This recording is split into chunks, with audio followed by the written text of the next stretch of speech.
Does the person you are with encourage you to read? You have to ask, what does he bring for me? Roses or books? If someone has a stake in making you better, that person will push you towards books. Books are what we all need.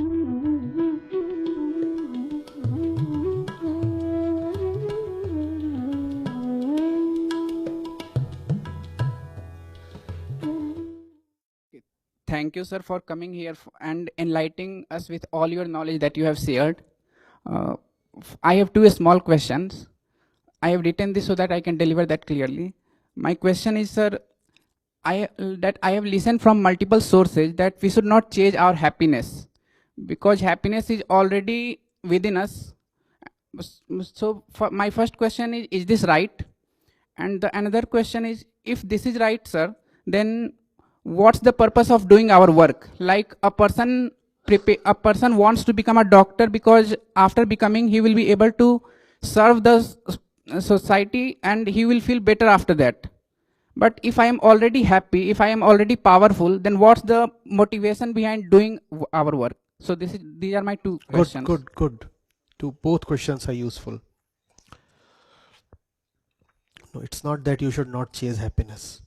You should chase great happiness, true happiness, high happiness, lasting happiness, happiness free of sadness, happiness free of fear. And this will tell you that usually the happiness that we chase is not high, is not lasting, comes with fear and comes with sadness. Does it not? Does it not? And that's the problem with the normal kind of happiness. So the knowers have said, happiness is not the goal of life. Absolute happiness is the goal of life. They were such super hedonists, you could say. We talk of ambition. Think of the ambition of the sages and the great philosophers. They did not even say that you should go for ordinary accomplishment or ordinary happiness. They said absolute happiness. Happiness without a second. Happiness without an end. That's the purpose of life. And that's the reason they said that the usual happinesses that you chase are all nonsense. Because those happinesses come on back of fear. Those happinesses are just shadows of sadness. Those happinesses won't last. Those happinesses would leave long periods of wanting and longing and shallowness in their wake. So it's a very misplaced notion that wisdom or spirituality are about dropping happiness or not chasing happiness. No. Have you heard of the word Satchidanand? Satchit Anand. Getting it? Truth, consciousness, joy. And if the first two are there, then the third one is the proof. Your joy is the proof that you are living in truth, that you are living consciously. How can then wisdom be against happiness? Do you see the nature of the sages? They were such greatly ambitious people, they wanted total happiness. We picture them as serious, grave, almost gloomy old foggies, no? If I ask you, can you visualize a rishi? How do you visualize him? Serious.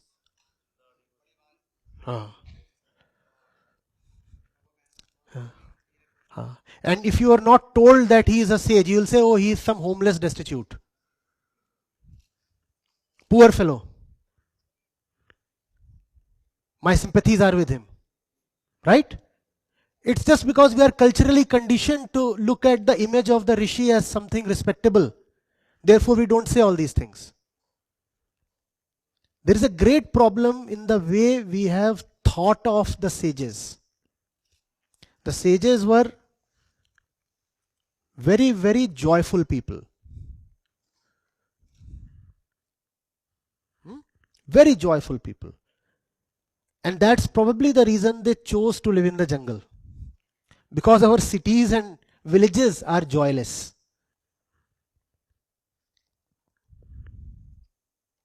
Getting it?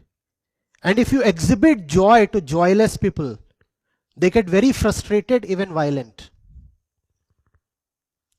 If there are people who have condemned themselves to live morose, dull, boring, dead lives, if they come across someone who is truly living it,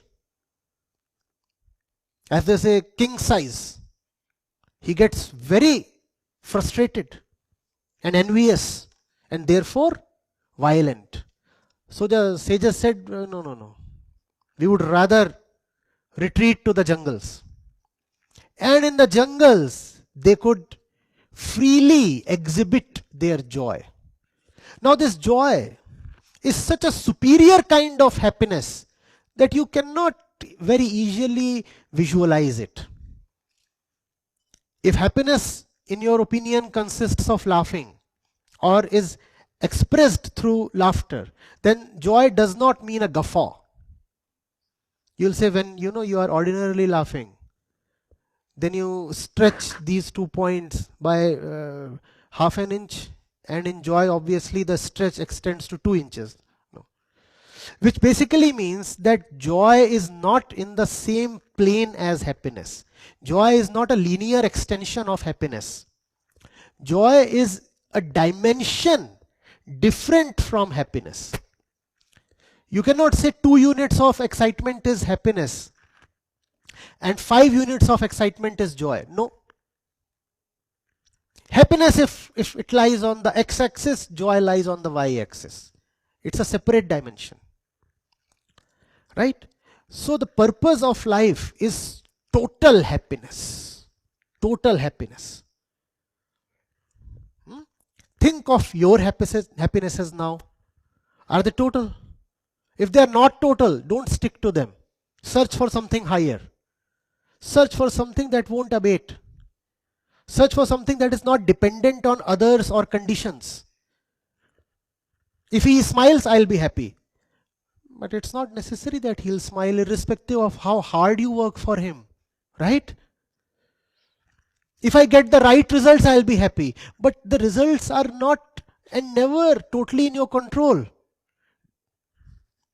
Are you getting it? Huh?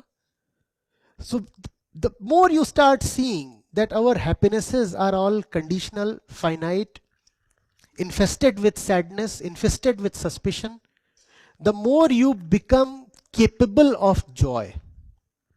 It's just that in the beginning it might be a little frustrating, even depressing, because we are conditioned to happiness, and when that normal happiness is taken away, there is frustration. You'll have to pass through that period of frustration.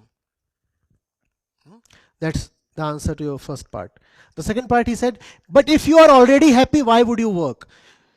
You would work because you are happy. Now that's again beyond your conception, because so far probably you have worked only because you wanted something, correct? Which means your incompletion makes you work, correct? I don't have something, so I work to attain that thing, right? So my feeling of incompleteness becomes my engine, my driver, my fuel, right? So it becomes very difficult for us to imagine how is it possible to work even if fully satisfied. Yes, now a superior quality of work happens. When you do not work to gain satisfaction, when you work because you already have satisfaction, then the quality of work is something worth watching. It is that quality of work that is called Nishkam Karma as well. That is the only thing worth doing. Not working to attain something. Working because I have something.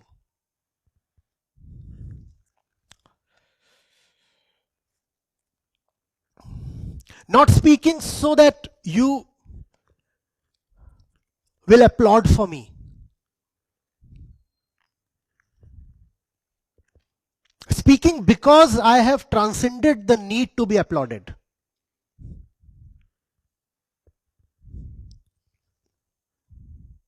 Do you understand this? Dancing not because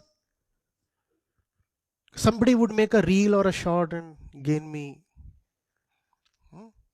It's very difficult to find somebody dancing without a camera on. Right? If you can dance, and particularly if you can dance well, what do you immediately do? You record it. You record it even if you dance very badly, actually. But can there be a dance where there is no cognition, no remembrance of the camera? You're dancing because you're just, and somebody asks, but why are you dancing? And he says, stupid. He thinks there must always be a why. There is no why. I'm just this is who I am. Felt like dancing, so danced. But what do you get out of dancing? I'm not that kind of a beggar. What do you think? I'm dancing in the town square to collect alms? No.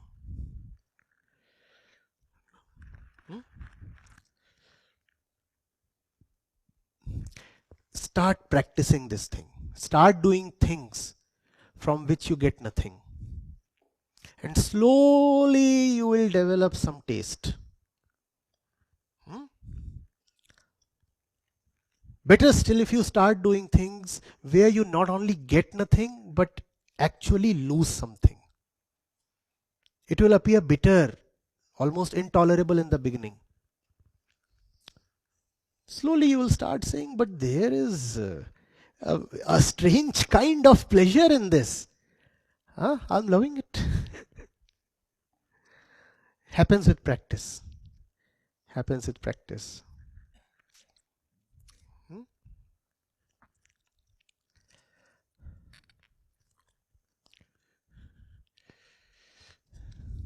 Yes.